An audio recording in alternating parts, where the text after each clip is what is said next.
Welcome back to We Live for Saturdays, Week 1 episode. I know we had a abbreviated Week 0. There wasn't a lot of games, but we are in the swing of things for Week 1. So, how you doing today, Mike and Chris? Doing great, Sammy. I was listening to the Week 0, and you asked how my summer went and how Chris's summer went. We did absolutely nothing. You had a significant life update. Why don't you share that with the folks? College Football 25 came out, man. I know, baby. Let's go. You got 5 or 6 dynasties? Yes. Yes. Sammy, the new dad. Congrats again. Very exciting. Thank you. Baby girl.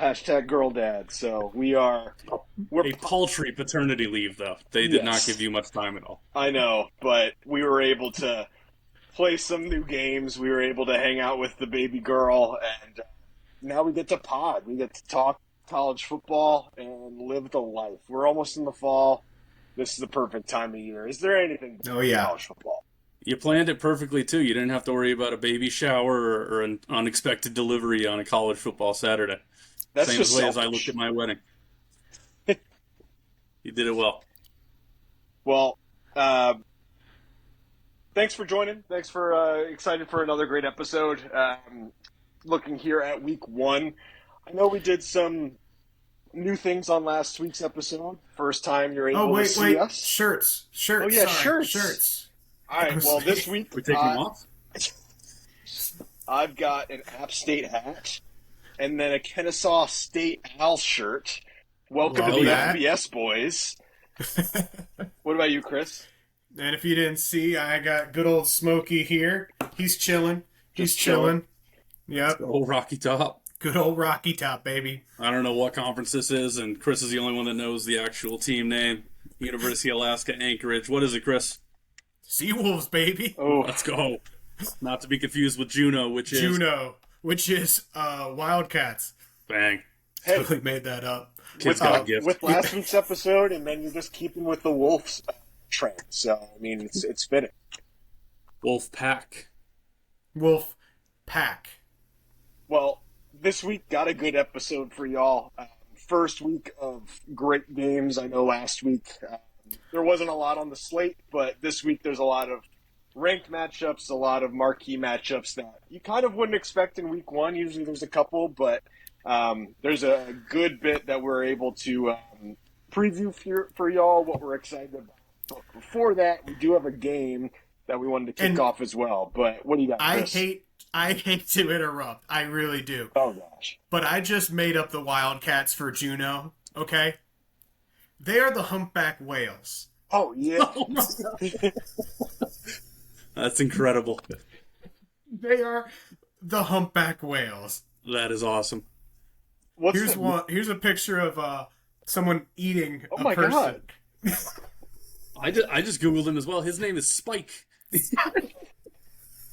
New favorite team. Let's go. Alaska. Juno, hop on board. Hop on board the just podcast. Googled Juneau humpback whales and for Google Images, and it's just all actual humpback whales. I'm not even Oh, I'm seeing sure the it's logo. beautiful. That's because the University of Alaska Juno rebranded to Southeast. Oh. What does that Yeah, mean? you got it. It's the southeast part of Alaska. Oh. Yeah. Oh. Western Michigan is the western part of Michigan. Oh, that's a really boring logo, though. Ew. It's Spike, a humpback whale, Sam. What are you talking about? I'm looking at No. this one. Sam's on like National Geographic regularly. That's a Look at blue that one. whale.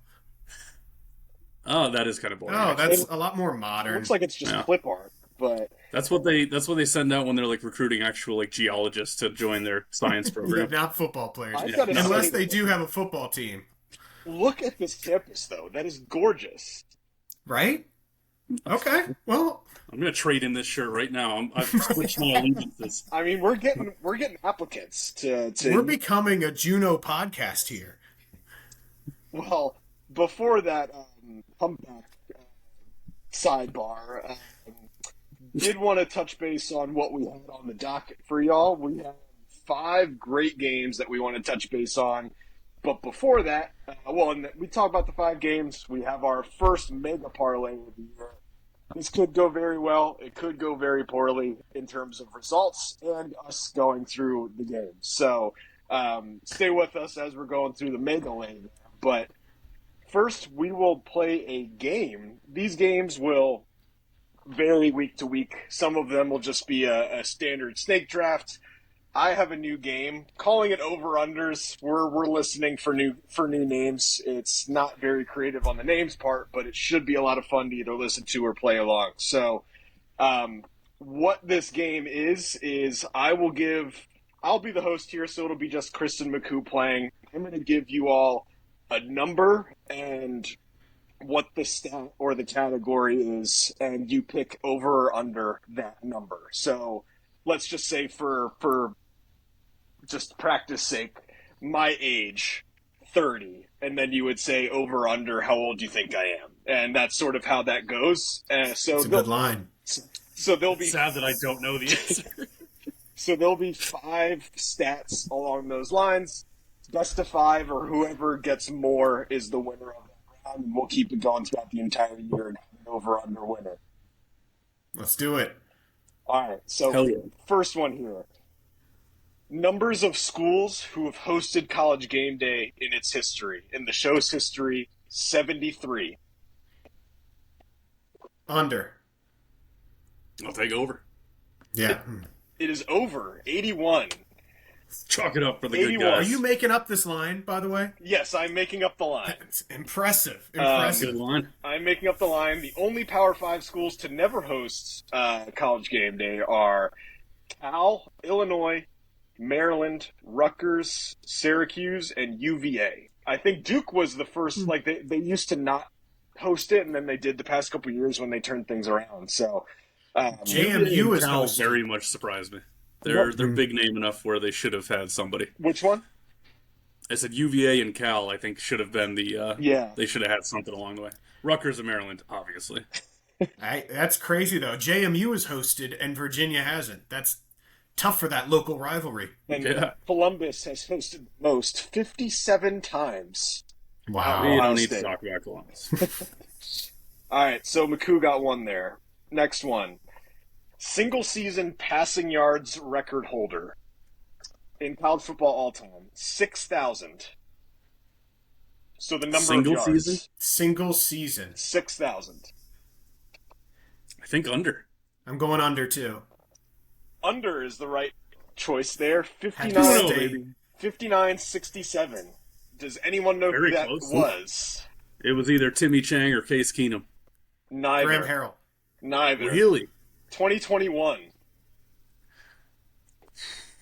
Did they win the Heisman? No. Joe Burrow? They are a professional quarterback. Not starting. Is it but Joe Burrow? No. No, he was 19. He was long ago. I'm Who? way off. Bailey Zappi. Oh, come on. Oh. Yes. I do like That's how you're amazing. specifically like professional quarterback, but Well- not necessarily a good starting NFL guy. Any quarterback that he backs up there in New England, he puts up a fight. I am a big Zappi fan. It's only because his name's Bailey Zappi. If his name was Mark Smith, nobody would give a crap about him. All right, we got Great. 2-1 Mike. So, number of games played in the FBS's most played rivalry matchup. So, these two teams have played each other 125 times is the line. FBS. FBS is a good That's differentiator good. because I was going to say like Harvard and Yale or something. Harvard and Yale is over this number, but that doesn't Thank you. that doesn't change anything. I'm going to go under. I was going to say, I'm going under, too. Over 133. Who? Wisconsin and Minnesota. Really? Are they the Brown Axe? Jug? I Or the Paul Bunyan? think it's the Axe, I think. Paul Bunyan's okay. Axe. But, I Yep. mean, 133 years, that is 1896 or something. So, they've been balling out there. Fun They probably fact, rallied though, together after Michigan came to town and was like, hey, we're going to teach you football and kick your butt in it. Fun fact, though. We're going to win all 75 to nothing and then go call ourselves national champions. True. All of D1, Minnesota was though, very good back in the day, though. all of D1, though, the record is 159 It's known as the rivalry, quote unquote, Lehigh and Lafayette. Oh, love that. Good Lafayette. Eastern PA battle there. Are we still 2-1 with 2 to go? Number of consecutive seasons that Notre Dame beat Navy. Ooh. All right. What's your line? What's the line? 32. Sorry. 32. I think it's a trick question. I think it's way under. I think it's under, consecutive too. season they've only done like 4.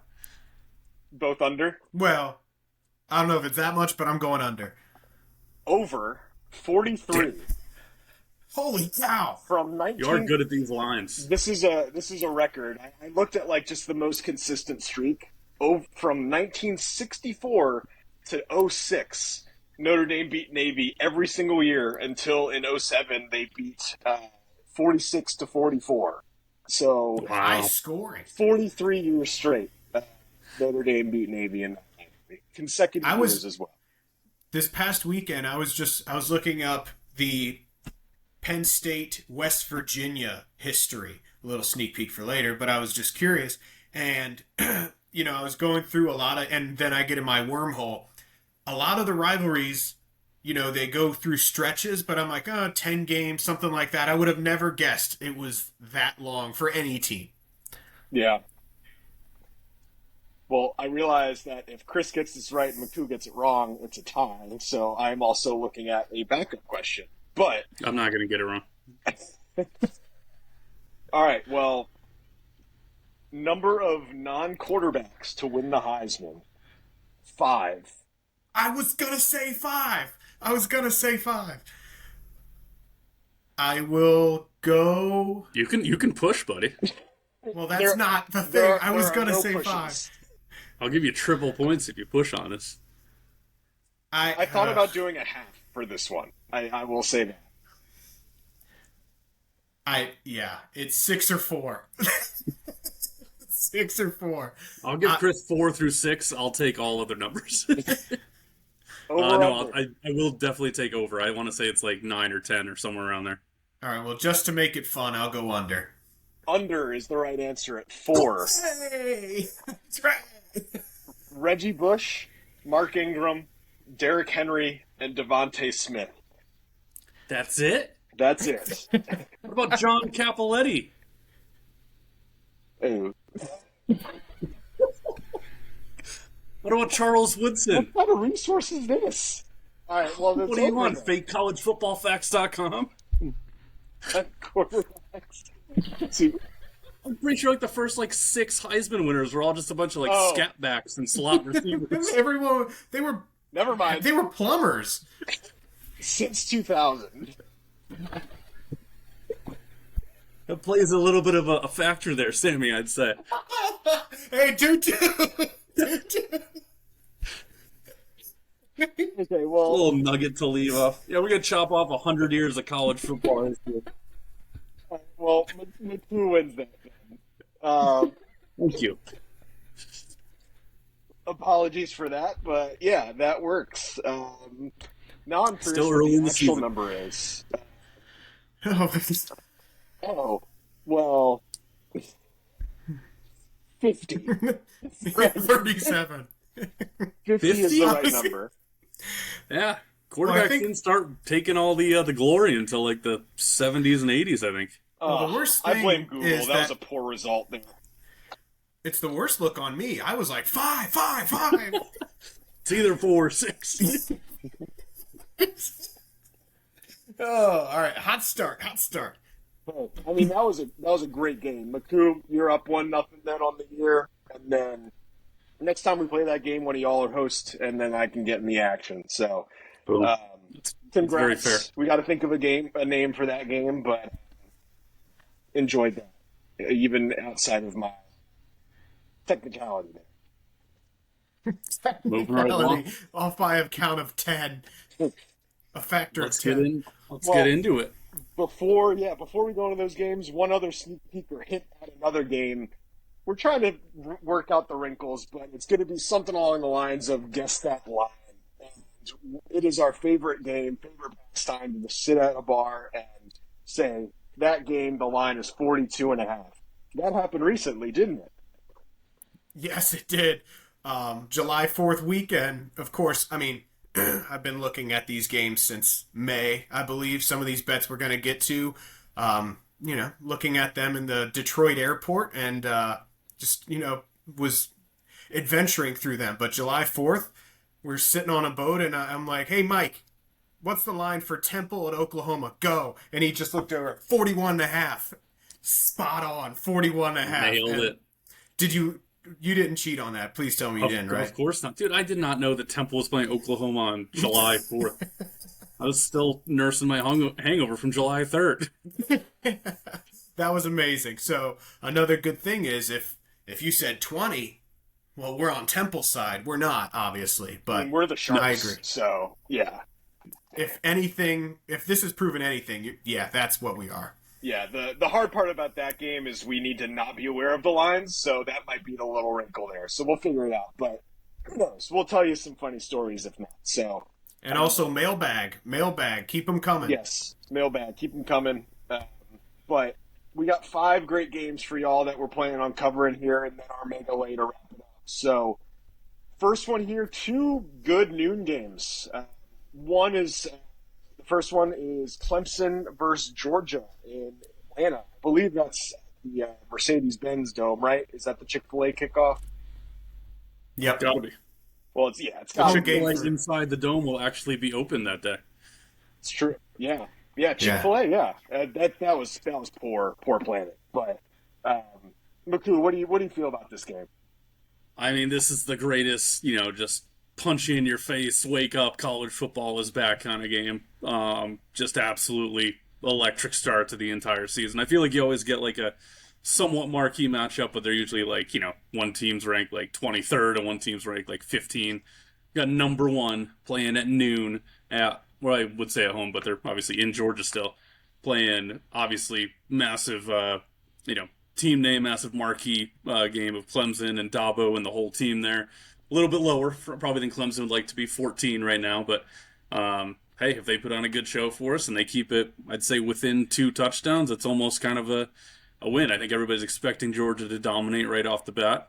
And Clemson was, as we talked about last week, a little bit weaker than expected maybe the last couple years. But I think the defense has improved a bit. Their recruiting has not slowed down at all over the last couple years. So I definitely, see them kicking off. And this is just one of my, again, I could very much be forgetting things from the last couple years, but one of the biggest games to kick off, especially at noon. If this was at 8 o'clock on Saturday or one of the standalones, Sunday or Monday of Labor Day weekend, that's a different story. But, to start everything up after, a pretty paltry slate last weekend, this is quite the kickoff. Yeah, I agree. And being in Atlanta, you got Clemson, you got Georgia there. Nobody, regional teams, no one's going to really struggle making it to that game. Unless a Georgia player is driving. But anyway, I promise that just came to me. That wasn't planned. Yeah, but anyway, yeah. This, I agree. We talked last week. We like Clemson. I think they're going to have a solid year in the ACC. Georgia's just a different team, plain and simple. I do, my gut is telling me, 14-point spread here. I think Georgia covers that.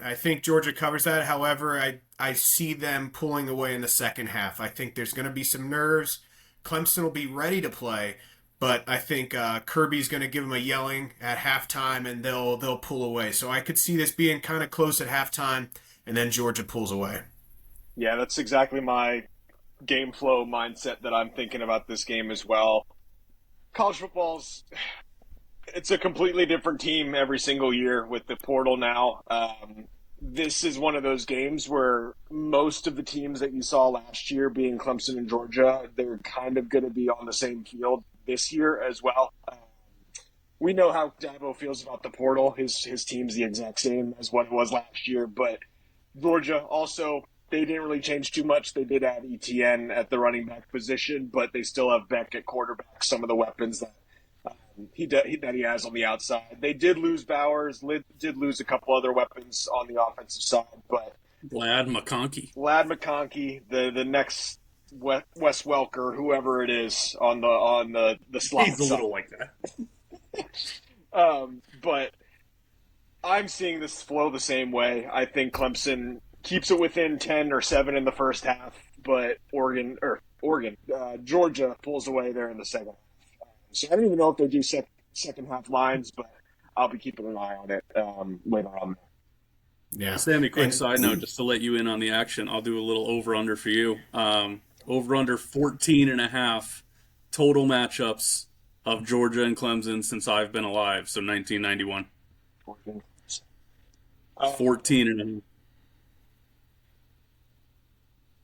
Over.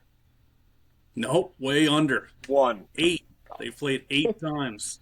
I had the same sort of thought. I was like, I feel like they kind of match up like every other year, every few years, especially playoffs. But no, I think they only have, let's see, one in the last 5 years. 2021, Georgia has won 7 out of 8. So not the odds in the favor of Clemson, but we will. I guess we'll just have to see what happens. Should be a fun one. Who's Clemson's quarterback this year? I forget his name. Cade Klubnik. Yeah. Klubnik. He's another guy too. Like I wasn't impressed by him last year, but I feel like just being in a system like Clemson, Yep. you kind of have to step forward and improve. And if he doesn't, then yeah, people are going to be clamoring there. Agreed. Well, we're staying at noon here. We got our boys, Penn State, West Virginia. This is an upset pick across the entire country in terms of what we're seeing on the internet. I got to say, I'm nervous for this game. Last year's final score wasn't indicative of how competitive that game was. I know even the final score wasn't even that great. But Garrett Green, their offense on the West Virginia side, let alone being at home, that's a scary team to play, especially with the home crowd. So, honestly, I'm leaning WVU plus whatever at the moment, and if we do happen to cover that, I'll be happy. I just think that we're going to come out slow. We don't even have 2 new coordinators. We have 3 new coordinators on the offense, defense, and special team side. So there's a lot of newness on that side that we need to adjust, and hopefully the offseason we turn things around, and not even turn things around, just picked up the systems, but I feel like at home they're going to be buzzing, and I feel like West Virginia is going to want to make a statement to start out the year. But what do you think, Chris? Yeah, I kind of echo that. I think the crowd is going to be bumping. Fortunately for Penn State, it's a noon game, not an 8 o'clock at night game, but they're still going to be ready. They're still going to be fired up. West Virginia closed last season firing. You know, the Garrett Green, he's a real stud. You know, their coach has got them playing. I'm going to take West Virginia with the points too. I think it's a dangerous game. Hopefully Penn State escapes with a win, but it could be tough. Yeah, I couldn't agree more. I've been telling pretty much everybody that's asked me about Penn State and the season for the past 2 or 3 months at this point to take West Virginia in the opener because yes, it's at noon, which kind of benefits us, but I think it opened at 10.5 or 11. It's probably down to 8.5 or 9 at this point. So it's definitely very much in the favor of West Virginia.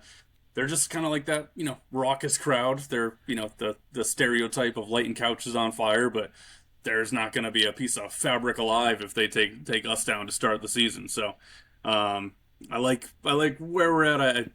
I'm going into this season of Penn State football very cautious. Not even cautiously optimistic, just cautious. I want to make them prove to me that they can be a legit contender because in the age of the 12-team playoff now that we're just all diving into head first, I feel like every team in the country thinks like, oh, we string together a couple wins, we're golden. So I'm gonna sit back and relax and not get too, over my skis and over too confident and just let them kind of come to me. So defense should be great. I think that's the difference maker of the game. I think, West Virginia has enough tools and offense and will have certainly the home field advantage to get to 17 or 20 points, but I want to get to 21 or 24 and we'll be good to go from there.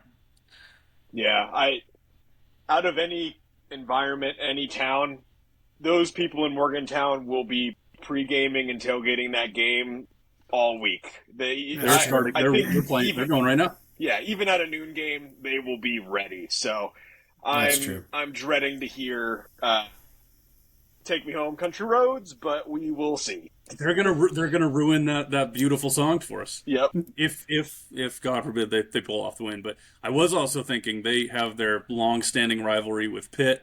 They used to have the backyard brawl and some awesome games over the years with them. I think we're just, obviously we're better than Pitt and we hate Pitt too, so should be the enemy of my enemy is my friend, but I think they're just gonna look at us as like a bigger, meaner Pittsburgh and Social media has not been nice. it's never nice. It's not. Stay off that. Yeah. Alrighty, we got 3:30, a little afternoon delight here in Florida State, or state of Florida, I should say. Florida State is very misleading. We're not involved here. They're still on their flight back from Dublin. Yeah, they're partying still. We got Miami and Florida in the swamp. I'm excited to watch this game.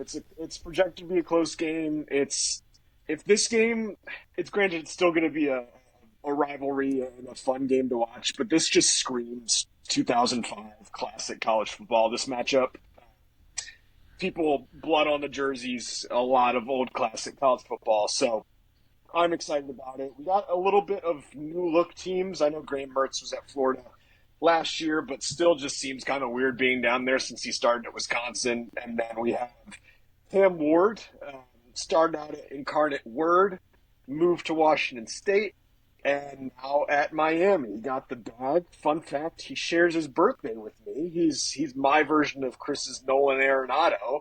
And I was going to say, you know who I share it with. But, you know who mine is? Daisuke Matsuzaka. Oh! Really? Yeah. Mine's was Mike Myers, but I'm going to say Cam Ward, so we're good. But better. I think this is a battle. I think that these two are going to go back and forth. What are you thinking, Chris? Yeah, I think this is a battle. Everybody's, I think Miami's a sleeper team in the ACC. They could have a really good year.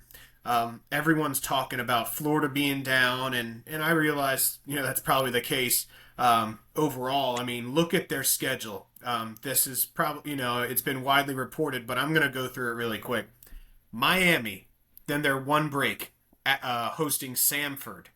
Then Texas A&M at Mississippi State. UCF hyped them up last week for the Big 12 at Tennessee, Kentucky, Georgia, Texas, LSU, Ole Miss, and Florida State. Those last 5 weeks are unreal. So everyone's expecting them to have a down year, and they will from a records perspective. It's just impossible. But, Miami, if they want to make a run at the playoff, they have to have this game. So I don't think they're going to be sleeping on them. I think this is going to be neck and neck.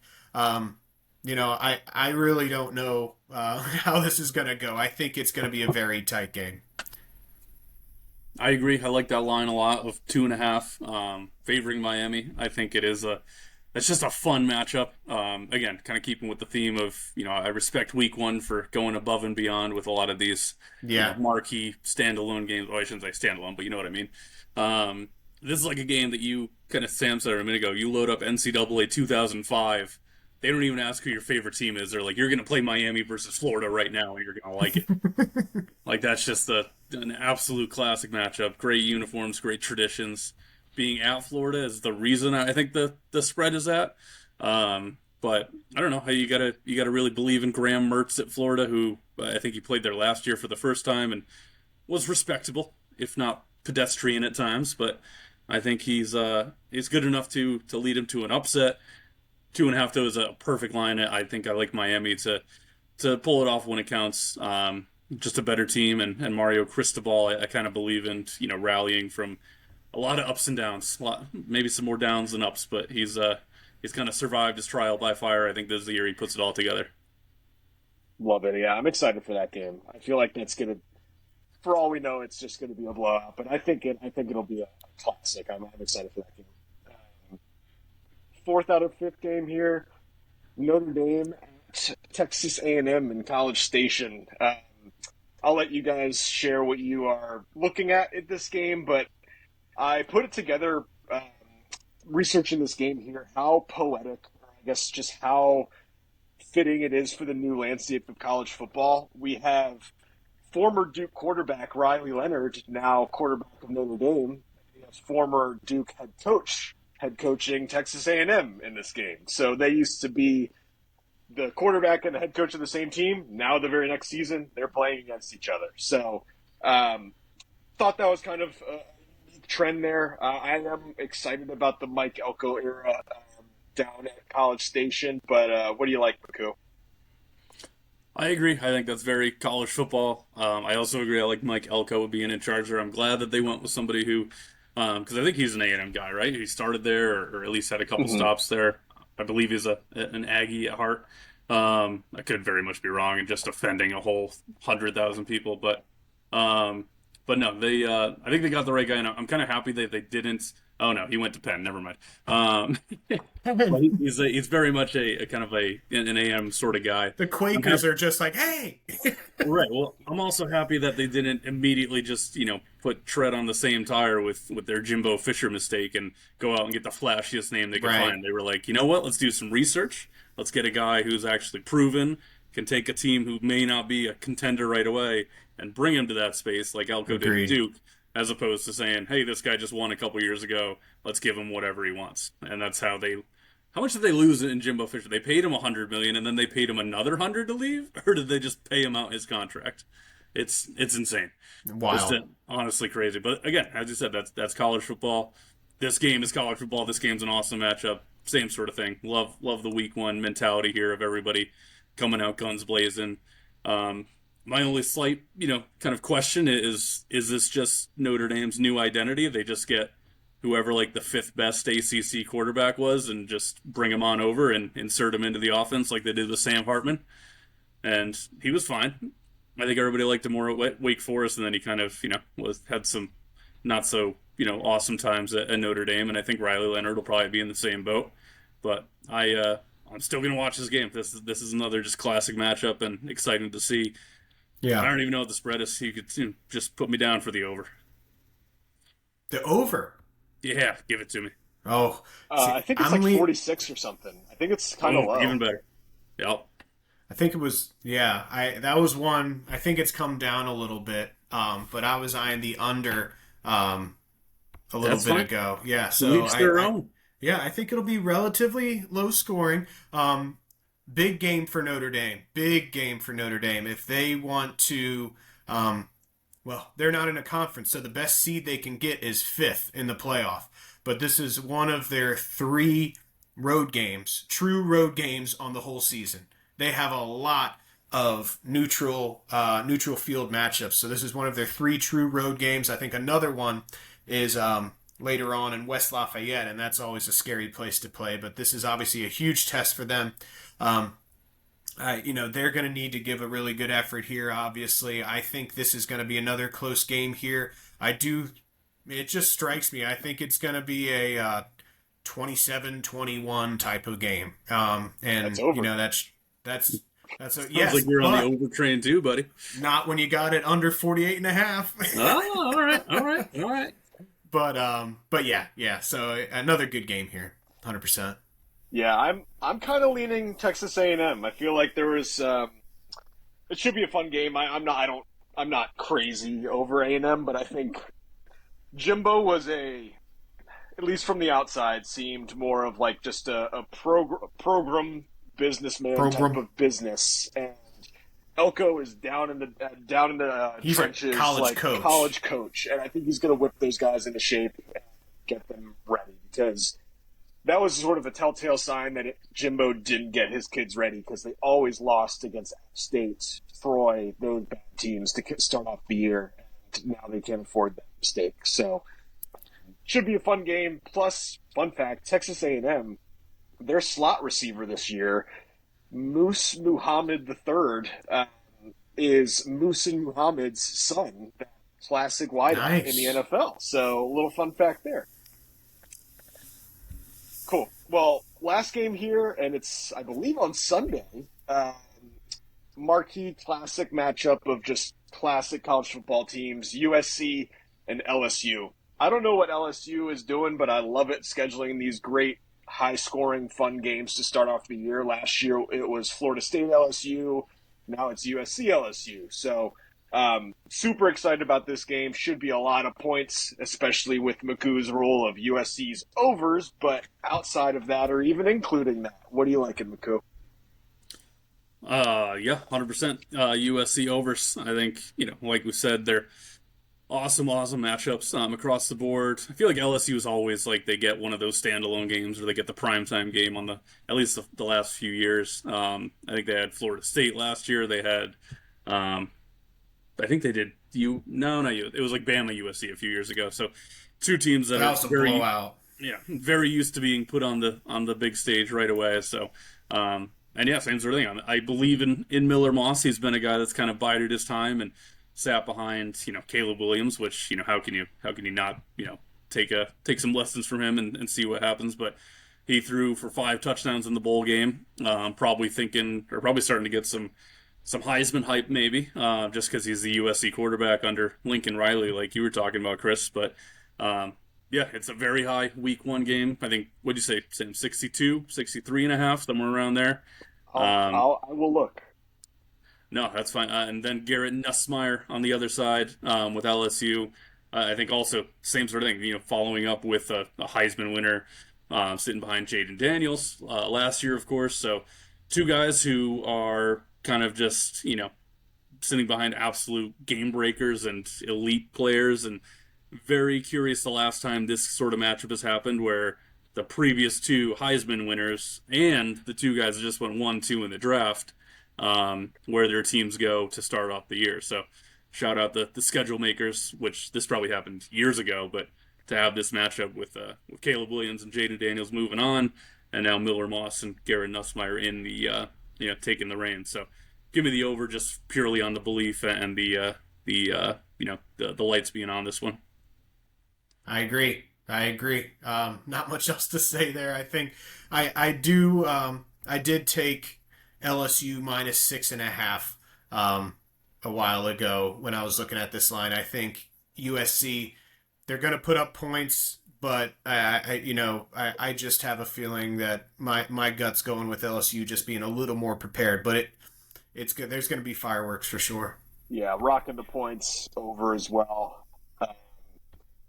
Excited for that one. That should be a nice little Sunday treat before NFL starts. I think the week after usually is how it works. So excited about that. Any other games we're looking forward to in week one?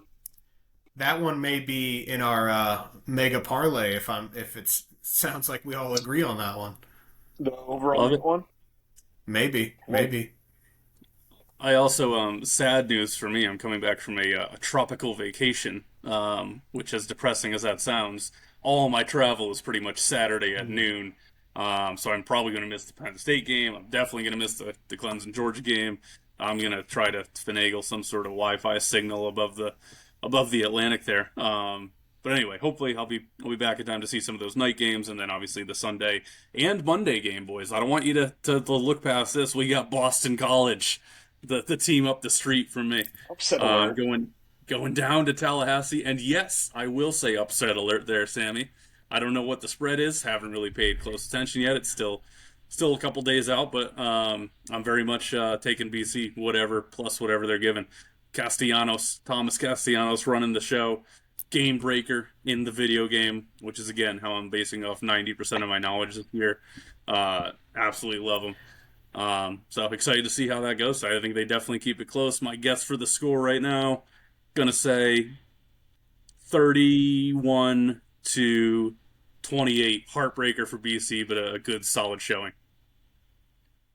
That sounds like an over. Probably. It's 21.5 is the spread. Sheesh, give me all those points. Guess the spread did not go well for Mike there. I honestly would have guessed like 10 points. That's stunning. Again, BC probably doesn't have the best defense in the world, and FSU is still, I believe in Mike Norvell. They're gonna win. I'm not getting my hopes up for a total total game break, but I'm taking the points for sure. 21.5. Give me that hook. Love it. Well, that's the wrap up for week one. Some of the key games that we want to touch base with y'all on. Now I think it's mega-lay time. Uh, what do you say? We pick like 7 or 8 picks we like, and I'll post it on Let socials just to share what we're on. But I think we're trying to replicate the glory days, and let's try and get it rocking and get on a good start in week one. I was gonna say we'll make a massive parlay. It's 8 or 9 legs, and everybody can check us out on the Instagrams and the Twitters of the world, and yeah, just copy and paste and make some money with us. 63.5 is LSU USC. Done. So done. I'm in. Yeah, let's do it. All right, so that one quite different of a vibe. I was gonna say we didn't really match up a ton over the course of the pod here. We No, might have I to do mean some. we can just pull around on our phones real quick, or we can just post it offline. But um, I always like betting fading Ohio State spread when it's like over 50. I feel like they pull away like, at the beginning, and then they end up giving up like a touchdown or two at the end. Akron. They're minus 51 against Akron. I normally believe you and go with that. However, two stories. The last time I did that, it was I think Miami versus our long forgotten friends of Delaware State, who had survived that Hawaiian trip. I Um, don't know. I don't know I, if they did. I put them in. They were getting 73 points, Oh, and it's then I Florida put them in. A&M. Florida A&M. Is that Yes. who it was? I thought it was Delaware State. Anyway, yes, Florida A&M got like 73 points. I think I put them in a teaser to get like 78, and then they lost by 79. So one of the worst losses ever. That was about 4 or 5 years ago. And then Ohio State, I would definitely agree with you because I think they will take their foot off the gas. But I feel like their defense is like otherworldly this year, and Hmm. even if they try not to score on offense, they'll probably get 2 or 3 pick sixes. That's a good point. Do we want to take West Virginia? Sadly, yeah. Because hey, if that's the straw that breaks the parlay's back, I'll kind of be okay with it. Yeah, I think it's like 8.5 right now, but I'll look for the best one. Yeah, it's nosediving. It'll probably keep going down at this point. What about Illinois State plus 23.5 against Iowa? Will Iowa score 24 points? The total's 46. I think that's what you're having to bet on. Yeah, By the way, quick fun fact on Iowa. They averaged less than 250 yards of offense last year. 247, I think. Ridiculously low for a good team, let alone a 10-win team. 10 wins.